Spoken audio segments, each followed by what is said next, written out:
Welcome back to the SKYLIT Books podcast series. I'm your hope. I'm your host. hope. I'm your only hope. Your hope. I'm your host for this episode, Justin Remer. And today our guest is Tyler Sonnichsen. He's here with our first book that we're discussing in the J-Card Press, from J-Card Press. I'm kind of excited to talk about them too. But it's a book on the dead milkmen. Here's a little bit about Tyler. He is the author of Capitals of Punk from 2020. He lives with his wife and their two cats in Vermont, where he teaches college geography and dreams of being a full-blown professor. You can find more of his work at sonicgeography.com. Thanks so much for being with us. Thank you so much for having me.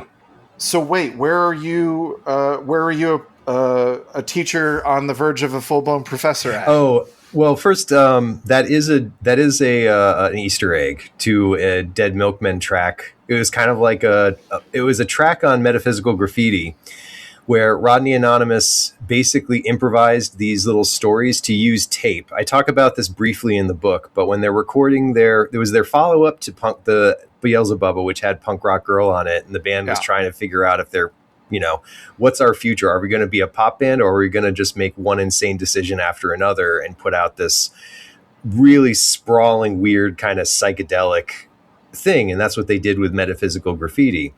So they had all this extra tape left over in the age of analog. So their producer, Brian Beattie of the band Glass Eye, a great bassist and producer in his own right, he said, hey, why don't we just jam and Rodney can improvise these stories? One of which was this like 6-minute long kind of disgusting story about a maggot farm.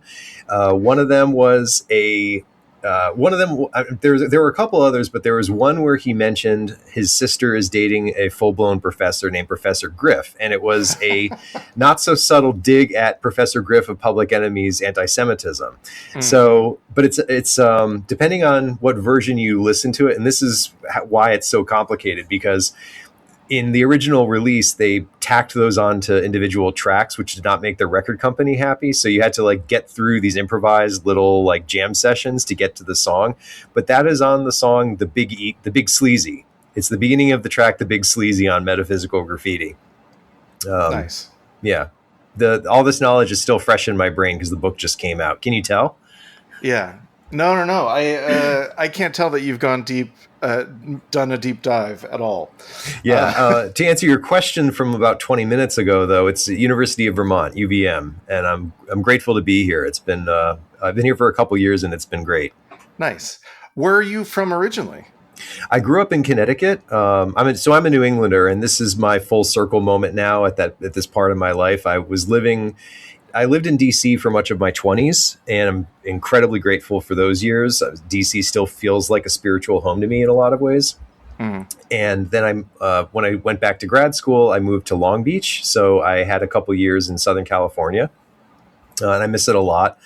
But time and tide, all that, I had to move. I had to move away to get my PhD. So I moved to Tennessee, which is not necessarily the most popular of places in our country at the moment, for understandable reasons. But Knoxville was also an amazing place to be creatively and communally. And I lived there for about 6 years. And then I moved to Central Michigan, where I taught for 5 years. So those were the COVID years. And then a couple years ago, I had this opportunity to return to New England and teach at UVM. And I'm very fortunate, and all the places that I've lived, and now my wife and I have lived, have been very good to us.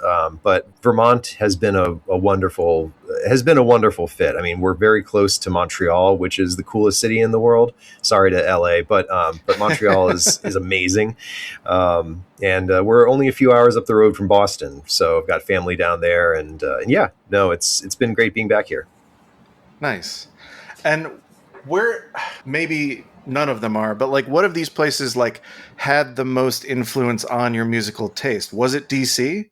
Probably, because DC was where I moved at, and this is something that I think you and I are probably from the same age group, but, having to describe moving to cities, 20 years ago, it's like survivor's guilt when you talk about it to my students now who are, going to graduate and hopefully one day be able to spend, $2,000 for a crappy bedroom in anywhere in New England right now, or I mean, much of greater Los Angeles, much of, a lot of places that shouldn't be as expensive as they are. Yeah. But I moved to DC in 2005, and I moved there without a job. That is impossible. It sounds insane to say that now, but I found a job. It was this hourly thing where I worked for a books on tape company. But the reason that I moved there were a couple of big reasons. My sister was going to college there, so that I had family connections there. But a lot of the motivation that made me curious about DC was not just Discord Records, but like the universe that created Discord Records. So, when I was in college, I was listening to the Dismemberment Plan. I was listening to Minor Threat. I'd been listening to Minor Threat since high school, and Bad Brains, and increasingly other deep cut DC bands. And I realized when I was in college that I innately thought a band was going to be cool if I heard that they were from DC. And then when I started studying geography, it occurred to me, well, why is that? What is it about me that makes me think, oh, this band's going to automatically be good if I hear they're from DC versus like, oh, they're from Boston, or, oh, they're from Buffalo, or, oh, they're from Chicago. And there are, a slew of absolutely like game-changing bands from all those cities. But for me, it's like, I realized it over the time that I spent there, it increasingly became more and more apparent to me.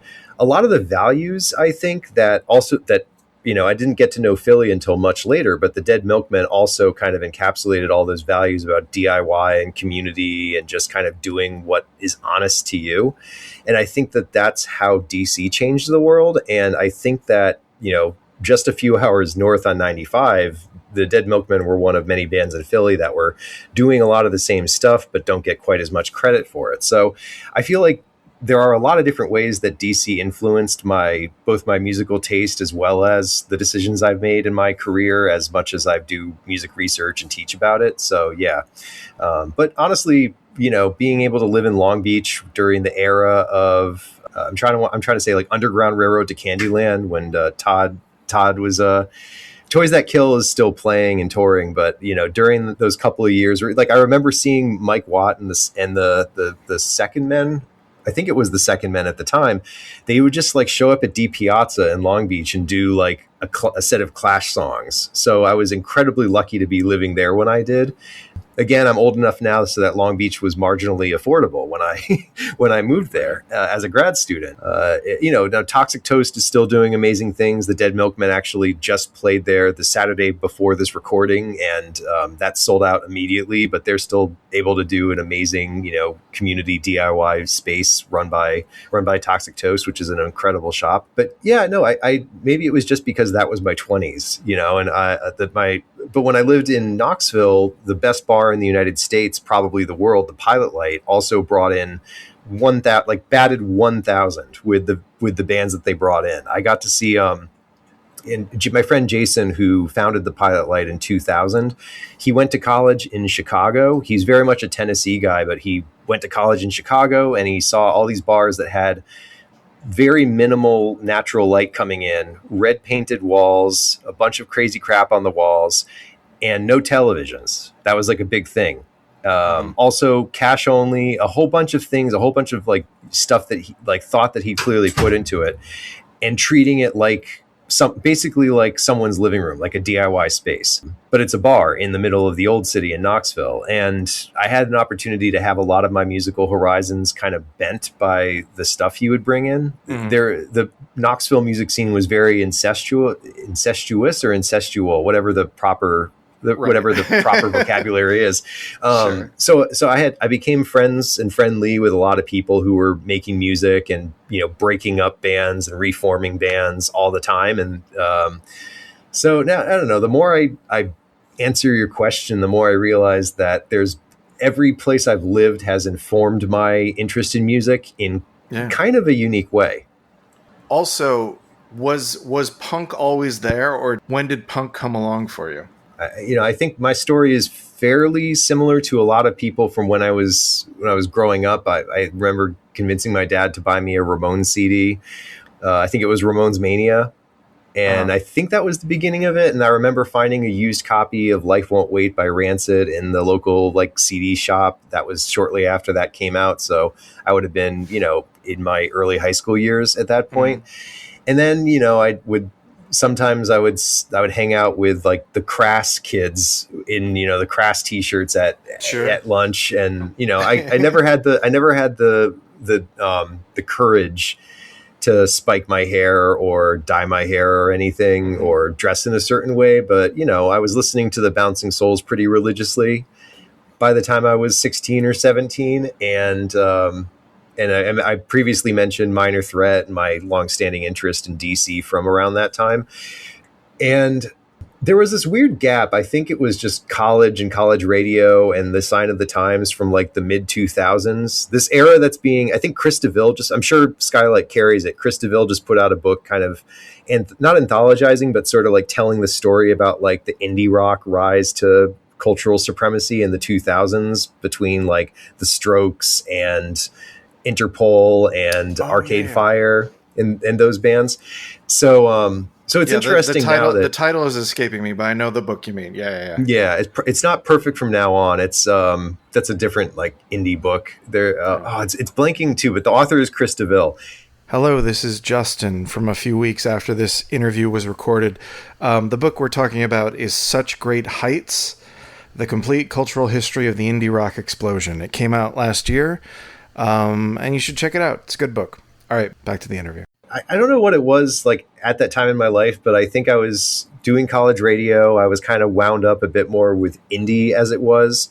And then in 2007 or so, I got a happenstance invite to a house show that was in like this basement in Northwest DC.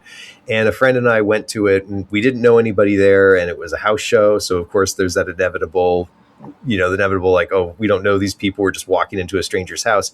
And the band that was playing was the Ergs.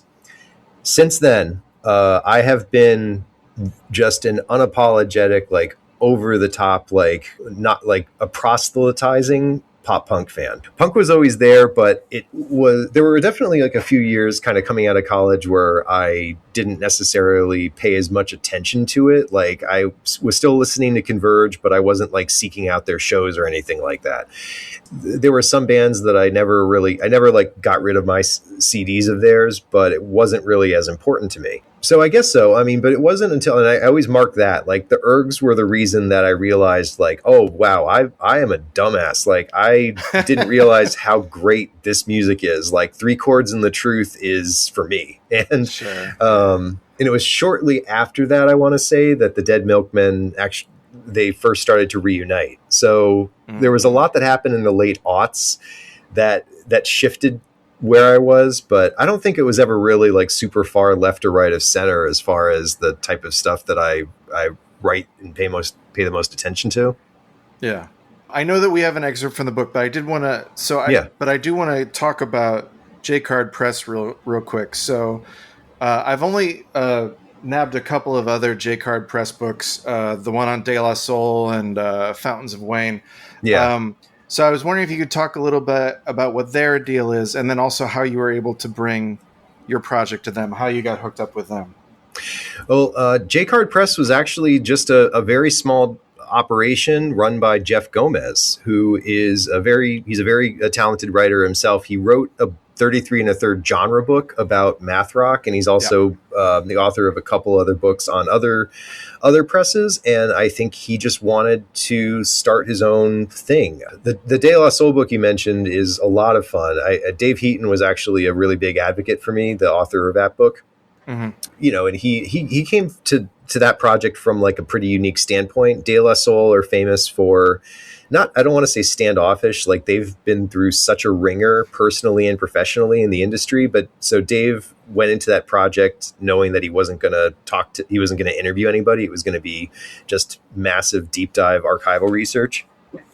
And he did a great job. And I think it's also a testament to how Jeff is very laid back about how writers want to approach their subjects. And I think this is number 8 in the series, the Dead Milkmen book. Mm-hmm. So, any book series like this takes quite a while to get its sea legs. Yeah. So I think J-Card is doing very well in that regard. I think that the the bands and artists, it's all bands, by the way. That's one of the themes that Jeff drew that line in the sand, and he says it very kind of plainly in his documents about his open calls and stuff like that, where he says it gives us the opportunity to tell the story of bands that haven't really had their stories told before, or at least a unique angle on that band's story. So he started with, and you would have to ask him more about this and to get more detail about it, but the first book that came out was about Brainiac. J-Card #1 was Brainiac, who are a great, speaking of the Dismemberment Plan, they were like a very one-to-one influence on the Dismemberment Plan, except they were from Ohio. So I got into them backwards from the D Plan. And I discovered J-Card Press because there was a Brainiac book came out at the right time. This was in 2023. The band did that reunion. They did that like those anniversary shows. So the timing of it worked really well. And then the De La Soul book came out. And then I want to say Fountains of Wayne and AFI had books about them.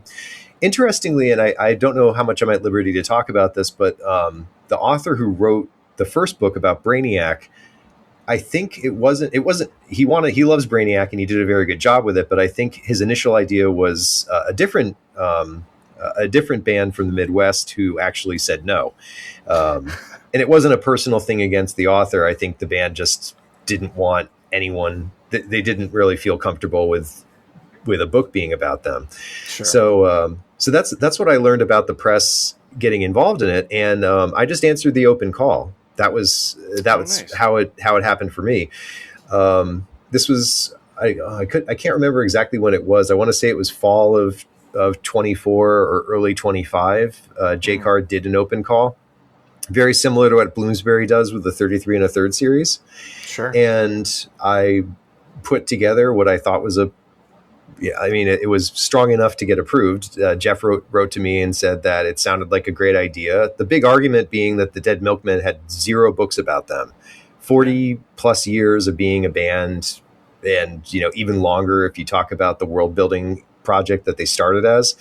And they've had hits, they like honest to goodness radio hits, and they have a massive cult fan base, 0 books about them. And that was something that I thought, well, it's a classic, if not who, then if not us, then who, that kind of that kind of question that I had. So I put the proposal together and Jeff liked it, and it went from there. Before I signed my deal, I wanted to make sure that the band were on board with it. I knew Joe, the guitarist, previously. Like I'd interviewed him many, many years ago when I was living in DC for these podcasting projects I was doing. So he was somewhat familiar with me. I had last seen him when he came and did his solo acoustic show at the Pilot Light in Knoxville, case in point. So Joe and I kind of knew each other, and I had introduced myself to Dean and Rodney because I did a proposal for Big Lizard in my backyard for the 33 1/3 series during COVID. Mm-hmm. And my proposal was not very strong looking back on it. I think it was just COVID brain, the situation at the time. But Dean and Rodney were both like, yeah, go ahead. And then when this came around, I talked to Joe and Dean, and I spoke to Dandrew, their bassist. I reached out to Rodney about it. Rodney said he's not doing interviews anymore, but he said good luck with the project. So I said, all right, the band are on board with it, or they're aware it's happening. That was my only requirement. And then it snowballed from there. Did you end up conducting any interviews for the book, though? Like directly for the book? Oh, so many. Good. Yeah, like 100 hours or something like that. I didn't actually add it up. I might be exaggerating, but it was quite a bit. Because the thing I will say is that like the book doesn't toot its own, like it's extremely thorough, but it doesn't toot its own horn. I, on the other hand, am blatantly like, I talked to Weird Al, I talked to Dr. Dement, like I come on. So I assumed, but I wanted to be sure. No, that's really cool. That, by the way. Dr. Demento plays a pretty significant role in the Dead Milkmen story. I know. I was so pleased to find that out. We'll get into that. Yeah. Let's listen to the excerpt you wanted to read from the book, because I know It's a goodie. Thank you. Just so your listeners are aware, this is, if they have their copies of The Dead Milkmen by Tyler Sonnichsen, they can follow along starting on page 69. That's where you say nice. Nice. Thank you. So just for a little bit of context, this is from a chapter. The super title of the chapter is Bitchin' Camaro, and the subtitle is The Dead Milkmen versus the Road. And this is a section of the chapter. It's built around the story of 5 car accidents that were all foundational to the band's ultimate success.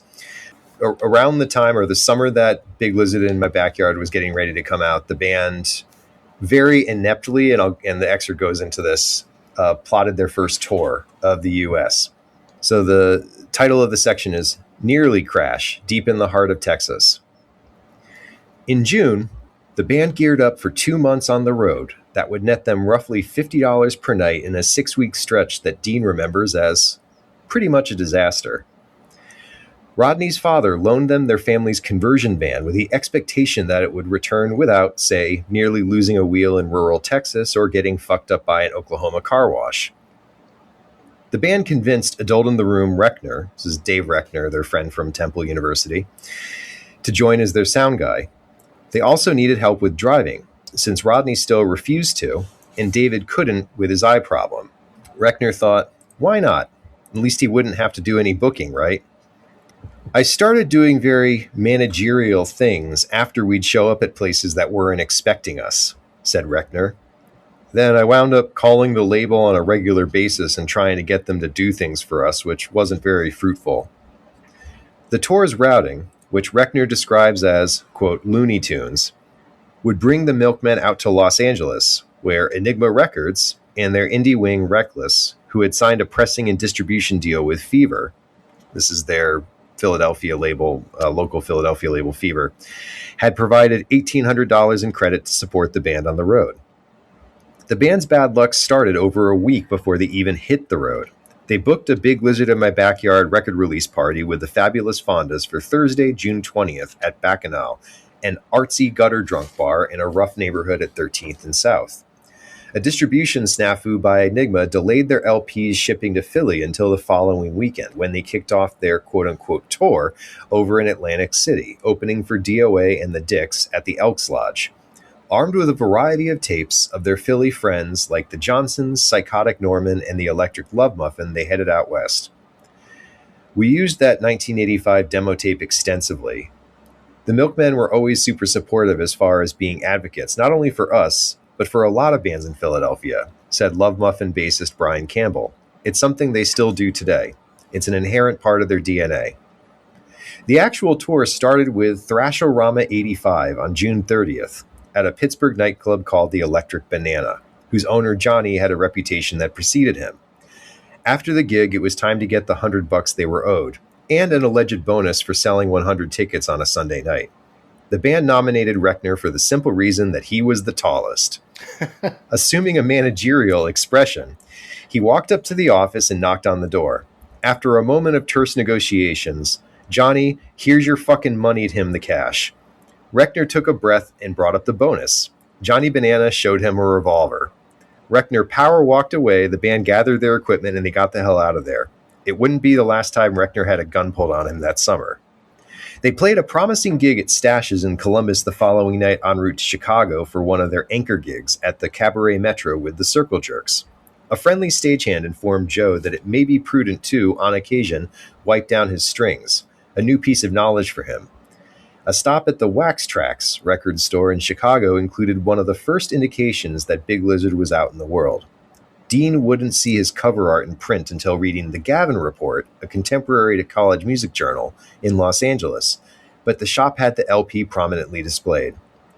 After an optimistic night at the Cabaret Metro, where the venue's workers carried the band's equipment, an incomparable luxury for the Milkmen at the time, they drove down to West Lafayette to celebrate the 4th with David's buddy Stuart, who lived in and managed a trailer park adjacent to Purdue's campus.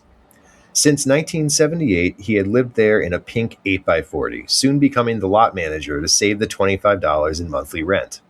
I guess it's a freedom of sorts, but the thing is, chicks don't love it when they find out you live in a fucking trailer, Frescus laughs.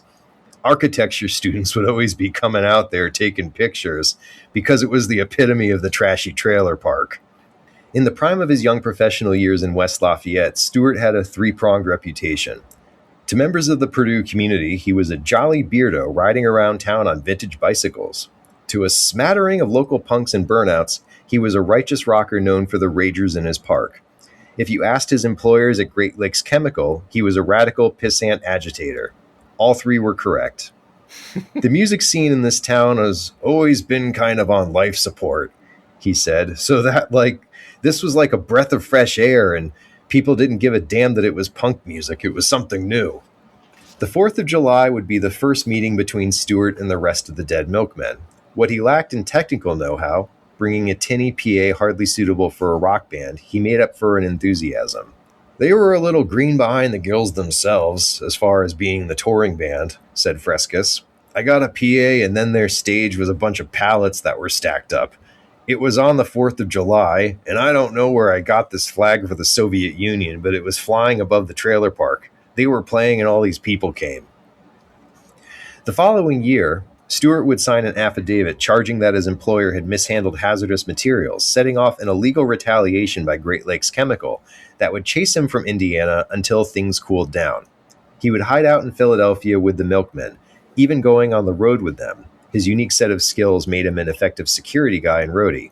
Stewart, one of the Milkmen's greatest hits, was a roundabout tribute to his whistleblowing and his trailer park, though they changed the spelling to both protect the innocent and nod to Austin recording engineer Stuart Sullivan. Let me jump ahead. I will go to when they arrive in, when they nearly die in Texas. I'll read that part. Okay, sounds good. Skipping ahead, there's an anecdote about Oklahoma City and the car wash that I'll skip ahead. They did stay with their host, Michelle, whose incredibly jealous boyfriend, Wayne, called the house every 5 minutes. Wayne, at that time, had just started the Flaming Lips. Fun fact. Very fun fact. So, yeah, the next day, the band's luck somehow got both worse and miraculously better. The Dead Milkmen could easily have been their generation's exploding hearts, leaving one undeniable record behind, a generation of punk fans wondering what could have been. Or, more blatantly, as Dave Blood dryly commented in the zine Ink Disease, they would have been the literally Dead Milkmen. With Dean at the wheel somewhere outside Amarillo, the van started shaking violently. They pulled over and hopped out. The tires looked fine. Joe arched his eyebrow and went to check the right rear tire, which he and Reckner had changed back in Kansas City. He lunged for the lug nut, and it popped into his palm before he could touch it. The pins had all sheared, the tire held on by a thread. They managed to flag down a real Texas stereotype of a farmer to drive Dean into town to get a wrecker. They got the van towed to Amarillo, where the band checked into a Motel 6, and Reckner got on the phone with Ron Gowdy at Enigma. In 1982, his band had released Hell Comes to Your House, the compilation that got Rodney and thousands of other kids into hardcore. Now he was the poor sap assigned to this Dead Milkmen account. Reckner remembers that conversation as clear as day. He admitted to Gowdy that he and the band had been plowing through their label credit. Ron asked him how they'd even gotten that far in the first place. Well, Dave replied jokingly, I guess we've got benevolent parents. What does that mean? Asked Gowdy. Oh, well, we were able to borrow a van from Rodney's dad and... No, back it up. What does that word mean? Benevolent? Reckner was speechless.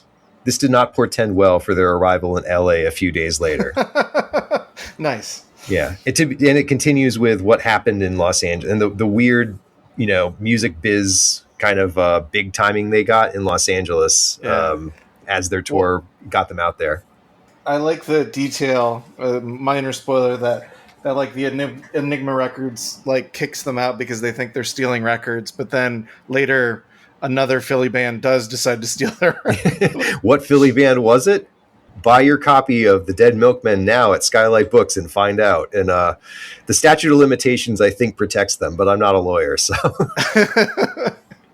Exactly. And very nice plug. Very nice plug. Of course. So...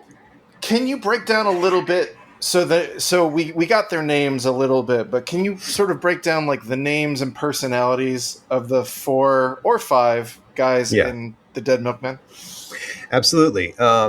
This is something that never gets easier to do, but to try to boil it down as best I can. The band was started as a bedroom recording project by Joe Gennaro, alias Joe Jack Talcum, alias Jasper Thread, alias Butterfly Fairweather, alias Butterfly Joe.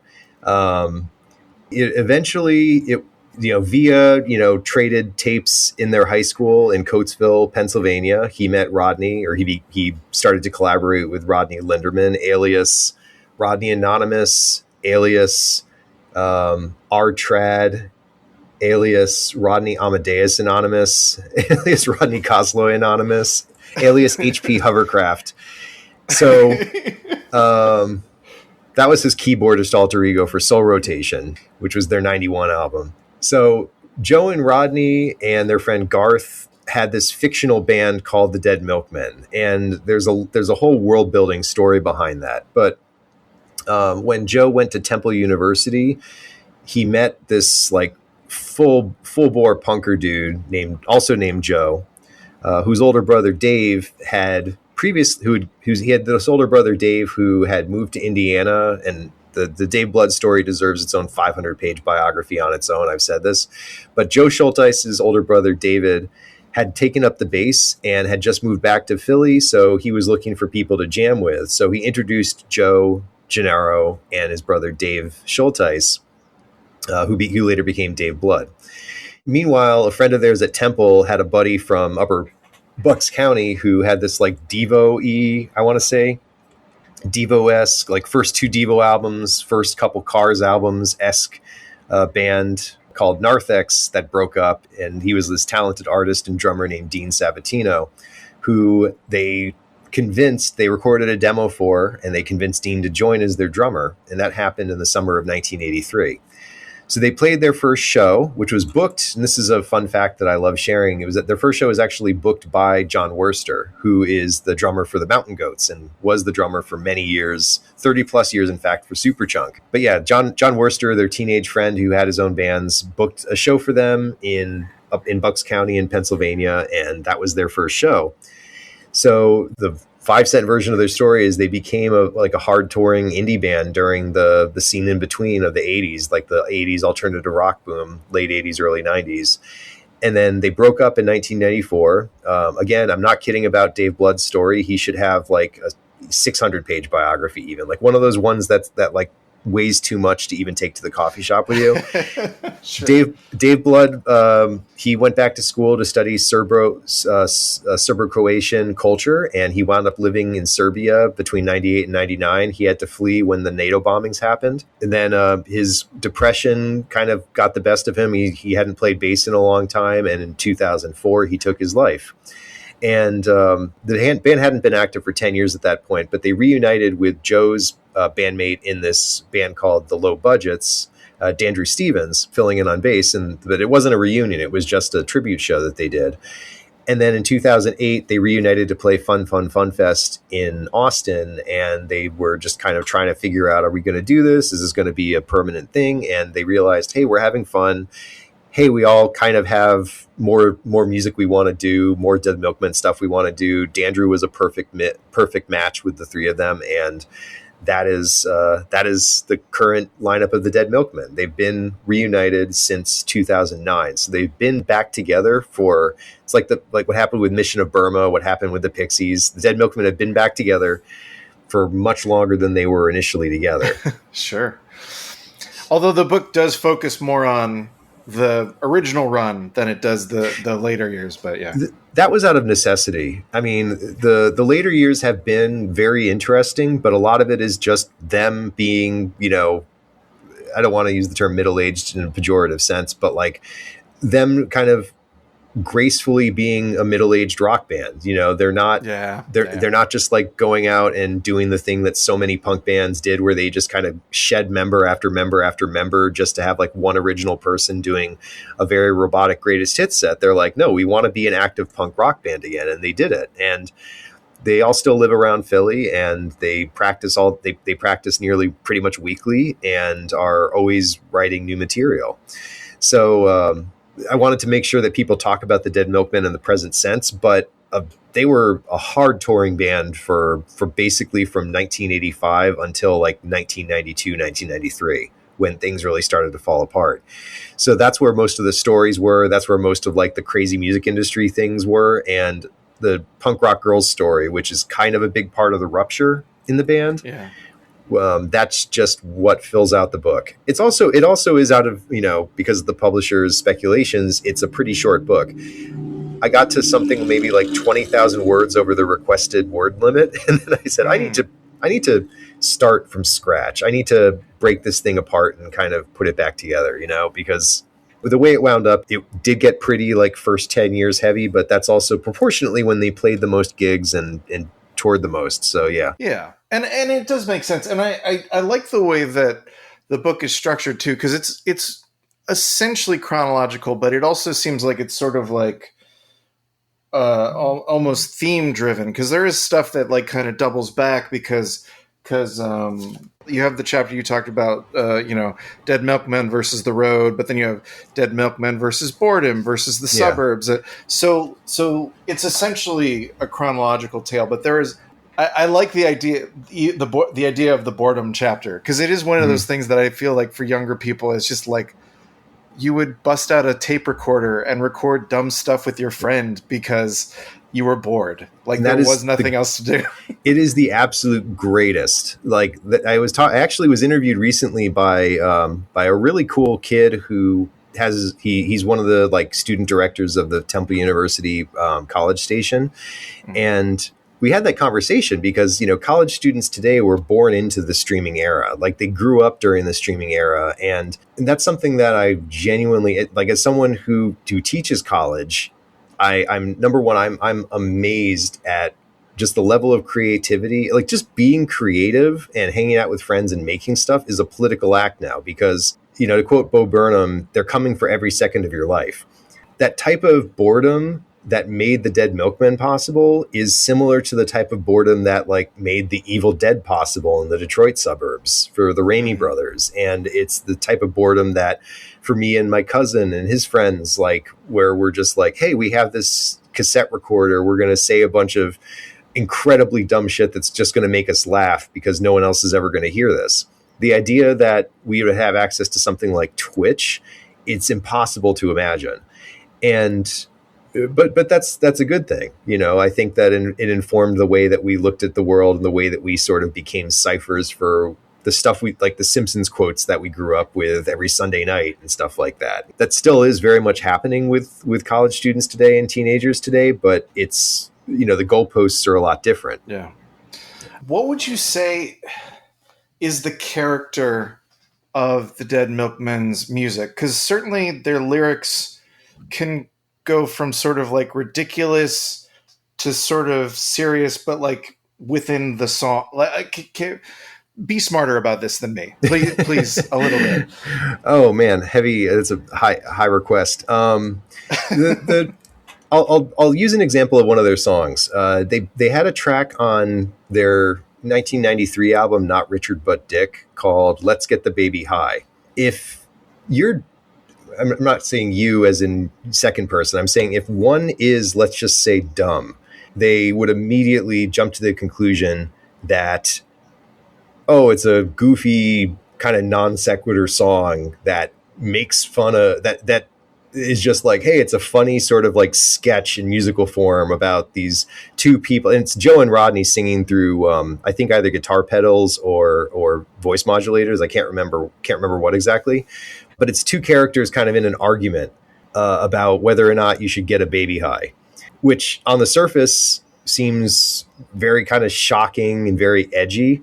But as I got older, I would listen to the song and I realized this could be a satire of how Republicans think people on welfare are. And also I found out from the Dead Milkmen's like COVID era YouTube show, Big Questions, Rodney said he made a reference to how that song was inspired by literally some woman that he heard on the bus saying, I just don't think you should get the baby high. So he just kind of filed that away as an eavesdropper. And again, that's the type of thing where, when someone is buried in their phone, they have their headphones in, which, even during the Discman era, that could have still been me 30 years ago. But like someone in his position, he's like riding the bus late at night and you hear people like having very sort of like out of context conversations. And he's like, oh, that's a silly line. Maybe I can sort of build a statement out of that. I could sort of be full of hot air and like looking too deeply into the meaning of the song, but none of that. That's the thing about the Dead Milkmen too, is like they were kind of derided for a long time for not being serious enough, but they were. Like, I think that their satire was very serious. Like in the first album, which has a couple of very problematic songs on it, and the band will be the first to tell you that. They don't really play anymore, but there's a line in the title track from Big Lizard in My Backyard where Rodney Anonymous is singing about a big lizard, literally a big lizard in the backyard, can't afford to feed it anymore, busting down my neighbor's door. And there's a line where he came downstairs to find the army man who said, we've got to blow up these things we don't understand. I'm like, that is better political satire than any New York Times columnist, to me. And it was also like written in the shade of, and Rodney had been at the university. I talk about this a little bit in the book. Like, he had been a political science major. So he paid attention to these things. The band wrote an amazing song called Watching Scotty Die, which was inspired by, and again, they changed the terms so they didn't want to get sued, and they made up like a company. They didn't make up the Ortho, but they like kind of invented this like alternate reality version of a story about these two. I don't remember what the details were, but it was like these two very kind of like crooked brothers who ran this like chemical disposal company that were just dumping crap into the sewer in Lower Bucks County, and that was what inspired them to write that song.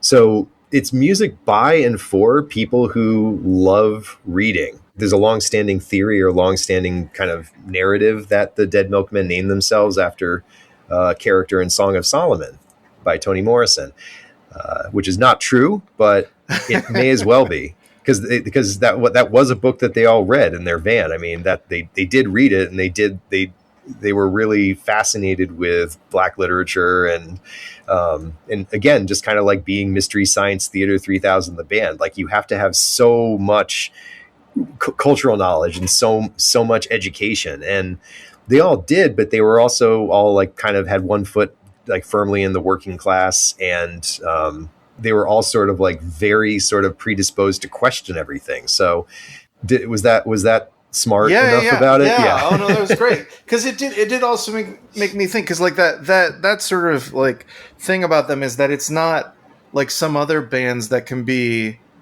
sort of crass or silly or provocative. Like, it doesn't feel like empty provocation. Like, it feels it's like, not anal cunt, it's not exactly. Yeah, it's or not, and that's the thing. It's like there are, and I don't want to, start naming other names, but someone like a band like NoFX, I think are great when they are serious. Like, I think there's a few songs which knock you on your ass because you're like, oh, Fat Mike is actually being sincere, and that's not always the case. I think that the Milkmen across their, I've listened to pretty much their entire discography. Like, there are some songs that were recorded and never released, like, sitting in like milk crates at Dean's house right now, in the original tapes that I haven't heard. But even a song like My Many Smells, which you can call it sophomoric, sure, but there is sort of like a greater method to the madness. But it's not also this like weird meta coded thing. Like, there's not really anything hidden or any secret handshakes in the Dead Milkmen songs. There's a song from one of their new EPs. It's from 2018, I think, called Welcome to the End of the World, where Rodney Anonymous sings Next Year We'll All Be Refugees.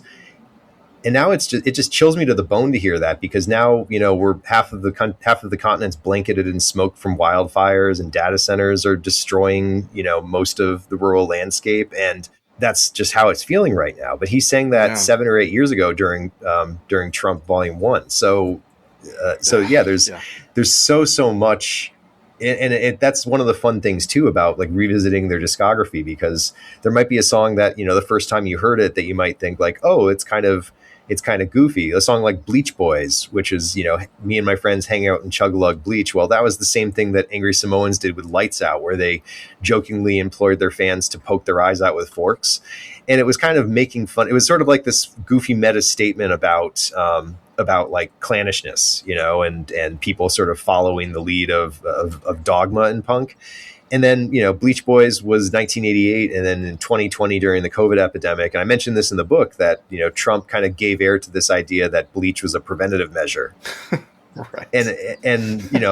So Bleach Boys actually went, I don't know, I wouldn't say it went viral because of that, but a lot of people shared it, which, the band are kind of like, oh, this is crazy. This is funny. And they probably, because of streaming rates, they probably got like, $5 to spend on their next recording session from it. So. Right. Exactly.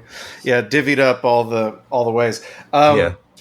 That said, like, you talk about how in a lot of interviews, like, they're kind of like more than happy to tell lies or be smartasses or anything. Like, does that persist to this day? Did you have trouble like parsing the story for real? Like when you were talking to folks? Well, when I first, I think they got tired, because they were doing so many interviews and they've always been so gracious generally. They did so many interviews back in the day that it turned into this game where, the same thing happened with the Beatles, which is excessively documented. They got tired of answering the same question like 300 times a day. And for the Dead Milkmen, it was, how did you get your name? That was one of the questions that they're still asked pretty frequently. So I have a section that kind of talks about all the different lies they've told about their name. The most believable one is the reference in the Song of Solomon, but there's also, more excessive ones that are clearly just like funny fabrications. And also depended on the mood of whichever member picked up the phone. But you could tell, like, most of the time you could tell that what they were saying is sincere. Joe actually going into, like, before I formally started in earnest doing my interviews and research for the book, Joe even said, like, this will be interesting for you, Tyler, because, we really lied a lot. And so I make a light reference to that, I think, toward the beginning of the book, where I say, like, the Milkmen are very good at pulling people's legs in situations like this, but you can tell the level of sincerity in their music and in their shows, and how, the punching upness of their music, like from pretty much like from day one, even the songs that are like, even the more like certain songs from their early years that they don't perform anymore, or just have sort of not necessarily disavowed because that was who they were at the time, when we're all kids saying dumb shit into tape recorders.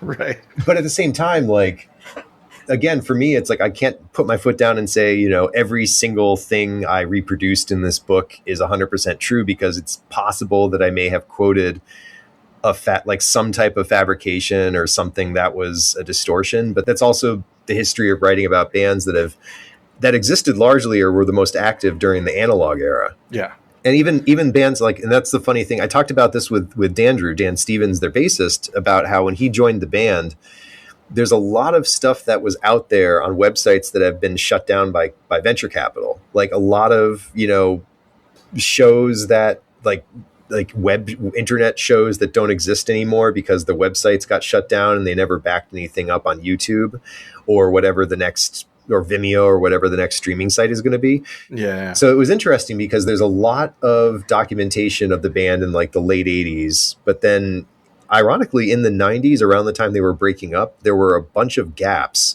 And this is something I talked about with the members of the band. We struggled to try to like figure out if there was a way to firmly sort of recreate those last couple tours, because a whole bunch of things happened that prevented them from being adequately documented. In his last interview he did before his death, Dave Blood even commented on that. He's like, the Milkmen have, I guess Dean is the closest thing the band has to an archivist, but he was never consciously that guy. It wasn't like the Ramones had Johnny, who was, not the best of human beings, but he was an amazing archivist. He saved all their flyers. He kept everything in one place.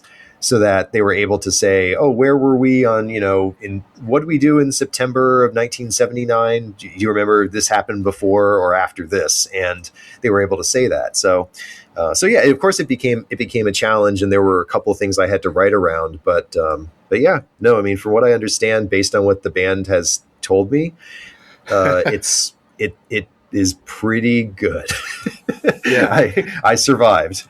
And it feels like that. It feels like you've done your due diligence. This doesn't feel like a goofy lark of a book. Although I will say I do love some of the like shenanigans you talk about. Like, so maybe we can talk a little bit about the couple of hits. Yeah. But the thing that I was thinking of was like when you're talking about them on MTV's 120 Minutes, talking about Punk Rock Girl, and it's like, my favorite color is clear, man. Like, I love that. Yeah, Dave, I think of the members, and this is why I was one of the things that made me very sad, but also very grateful to not be able to talk to Dave Blood, was to have his youngest brother, Kurt, be just the most amazing source. Dave was his hero, and it's still really, really sweet to see like how Kurt will be on Facebook and he'll post old photos of him and Dave together. And, on it still is very difficult every year when like the date comes around that Dave took his own life, and very understandably so. And Dave was probably, like, based on those early interviews and the TV appearances, I think Dave was the most aloof one, and I don't mean that in a bad way. I think Dave was just the one who knew how smart he was. And that also makes it sound bad. But the Schulteis brothers, that's the thing about like Dave and Joe, the middle brother, and Kurt, the youngest brother, is that they were all very unconventionally smart. And Dave himself, there were a number of people I interviewed who were very close to Dave, especially in like the years after the band broke up, who talked about just like how his level of like intellectual curiosity was unlike anyone they'd ever met. But he also was a master, which is, I talk about this a good deal. He was a like almost savantish crank caller, because he was very, very good at committing himself to bits and characters. And kind of, I think that was something that may have been something that brought him and Joe Gennaro together, is that they were fascinated in this world building exercise, this idea of creating these characters. And there were also a lot of things that I learned that I didn't feel comfortable putting in the book about Dave, like a couple of things about his personal relationships that I omitted, not because they would have necessarily made him look terrible, but just because it was kind of like just mostly a balancing act talking about the other members of the band. Like, I didn't want it to veer into, save for one chapter, I didn't necessarily want it to veer into just like a character study on Dave Blood, because again, he's no longer around to defend himself or put more stuff or put more material out there about himself. So there's a finite amount of material that exists in the world about Dave Blood. One of the reasons why I go into only a little bit of detail about their MTV appearances, part of it is for space, but also another part of it is in the world we live in, and I kind of hate it that it's this way, but most people who buy and read this book can go on YouTube, and they have access to YouTube, and they can watch these clips themselves. Yeah. I got very distracted by myself there, but I had to throw that detail in about Dave. Like, you can kind of see and get a pretty good sense of like how they all kind of played off of each other, and the story that, if you watch that clip of them on 120 Minutes, the story that Rodney tells Kevin Seal about the time he saw Morrissey eating a steak and like punching someone at a bar, but it's very much the Dead Milkmen. You know, they went on Club MTV, which was a very weird venue for them, and they turned it into chaos.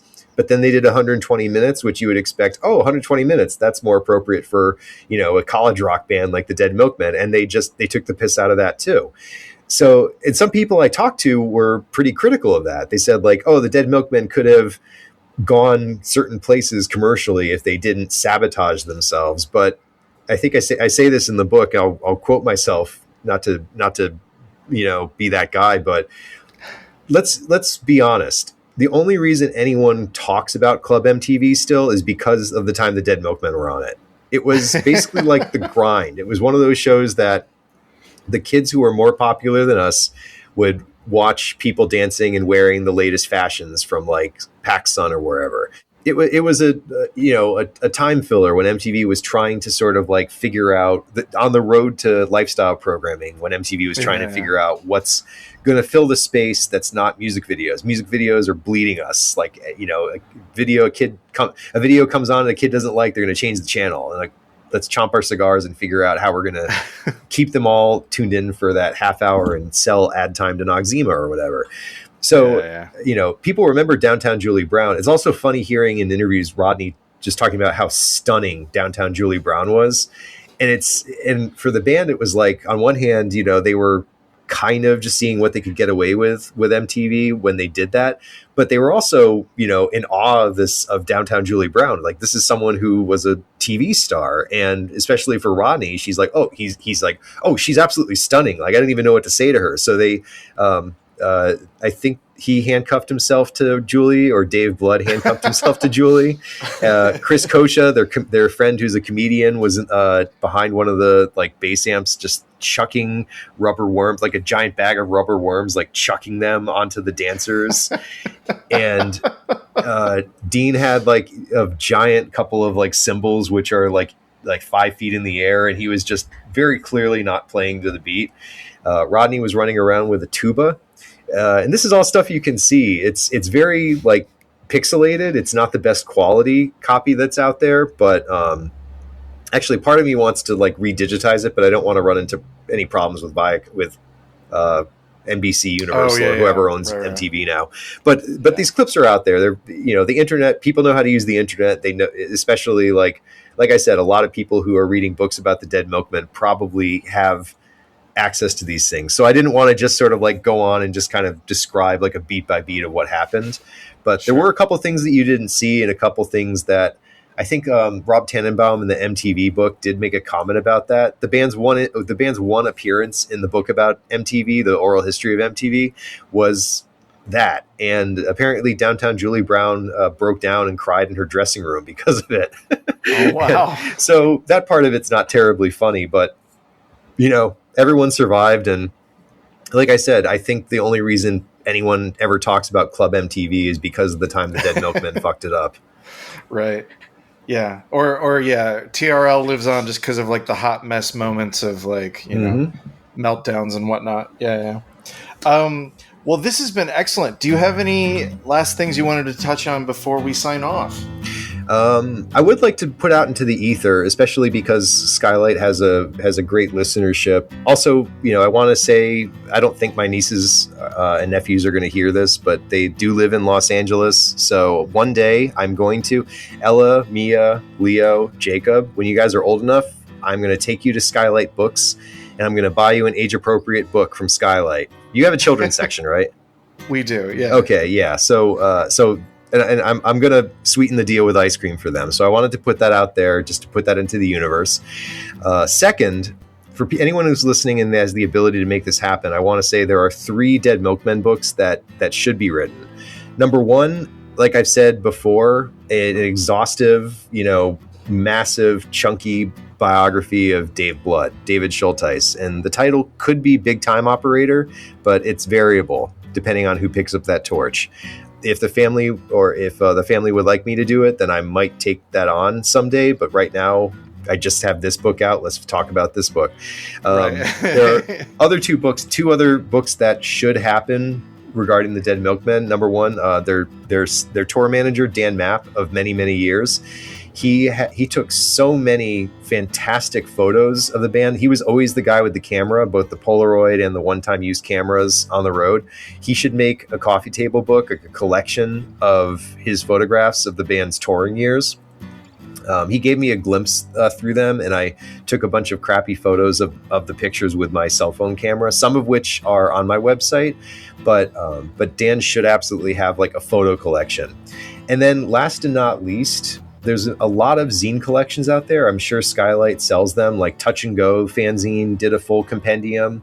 There's a couple that I have in my office right here. Die Wolf put out Scenes and Discords, an anthology, like a collection of that the early DC fanzines, like underground music fanzines.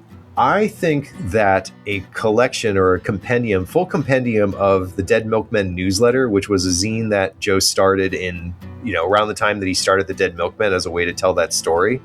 And then it became a actual newsletter about the real Dead Milkmen when the band became real. Most of them, but there's a huge chunk of ones that he did toward the end of the band. They broke up around the time the internet changed everything. But I would love to see a full compendium, full reproductions of the Dead Milkmen newsletter. Those are 3 more Dead Milkmen books that should be in the universe. So I just wanted to put that out. I just wanted to put that out into the ether to see if the universe answered back. Well, now that you've said that, I want that too. I double down. Whoever's listening who might have the spark to make this happen, make this happen. This sounds great. Yeah, and there's just so much, and I think that was one of the big challenges and rewards of being able to write this book, just because for a band to exist and have this level of influence for 40 something years and to not have a book about them, I think it also speaks to the humility of the band members. I don't think any of them were particularly interested in being the guy that put that story down on pages. I mean, also it's still one that's being written. It's still something, it's still a band that deserves and needs to be spoken more in the present tense, or spoken of more in the present tense. Agreed. Thanks again so much for being with us. As we said, the book is available in the SKYLIT Arts Annex, which is less age appropriate. Don't bring those kids to the Arts Annex, 1814 North Vermont Avenue. But, bring the kids to the main store, 1818 North Vermont. It's 2 doors down. Actually, you know what? The kids will be fine. They'll see some manga they probably will be horrified by in the Arts Annex, but whatever. Thanks again so much. Thank you very much for having me. Thanks for listening to this episode of the SKYLIT Books podcast series. We hope you enjoyed it. If you'd like to check out the book featured in this episode, or others, please visit skylitbooks.com. If you're in the Los Angeles area, stop by for one of our live in-person author events. You can find a calendar on our website. If you like this podcast, leave us a review. It really helps us out. Our music is by Duck the Piano Wire. Till next time.